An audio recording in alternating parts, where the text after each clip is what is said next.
the Bible, fact or fiction. Be sure to write down the phone number on your screen. You can also order this booklet on our website at tomorrowsworld.org. What does the Bible mean to people today? In April 2017, the Pew Research Forum reported Christians, who make up a majority of U.S. adults, 71%, are divided over how to interpret the Bible, while about 4 in 10 Christians, 39%, say the Bible's text is the Word of God and should be taken literally. 36% say it should not be interpreted literally or express another or no opinion. A separate 18% of Christians view the Bible as a book written by men, not God. Has the Bible proven that it is historically accurate? Yes, it has. Let's briefly discuss 3 examples. 1.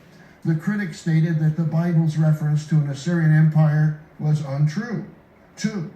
The critics questioned whether ancient Israel even existed. 3. The critics stated that ancient King David was a legend, invented by scribes around 500 BC, shortly after the Babylonian captivity. First, let's see if the critics were right. Were the Bible's references to Assyria and Nineveh invented by ancient writers?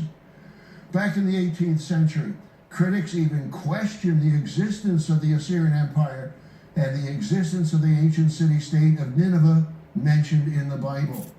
Here is one author's description, quote, "In the Old and New Testaments, Nineveh is mentioned 20 times, and in the Old Testament, there are 132 references to Assyria.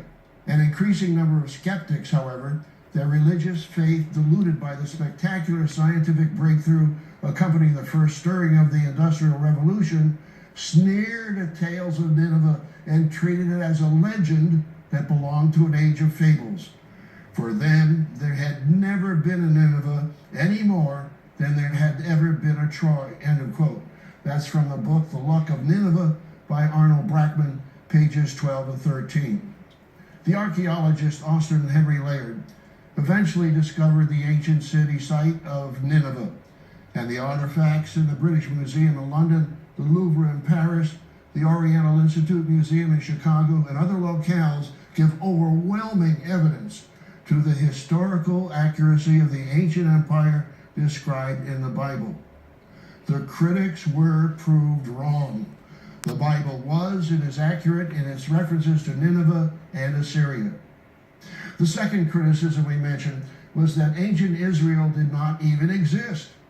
Archaeology has confirmed its ancient history. The Israel stela, a stone slab discovered in 1896 at the Thebes in Egypt, is the oldest evidence of ancient Israel outside of the Bible. The stone monument, which I've seen in the Cairo Museum, records the military triumph of Pharaoh Meremta of the 13th century BC. It states, "Israel is devastated, having no seed. Syria is widowed because of Egypt." Again, the critics have been proved wrong. A third allegation by critics was that ancient King David was a legend invented around 500 BC by Hebrew scribes. U.S. News and World Report magazine featured a cover article entitled, "Is the Bible True? Extraordinary Insights from Archaeology and History." A team of archaeologists was digging the ancient ruins of the city of Dan in Upper Galilee.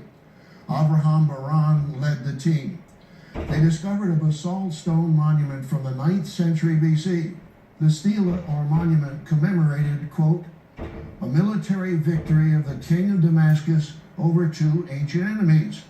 One foe the fragment identified as the king of Israel, the other was the house of David." Now, why should this be so significant? Notice the next sentence. The reference to David was a historical bombshell.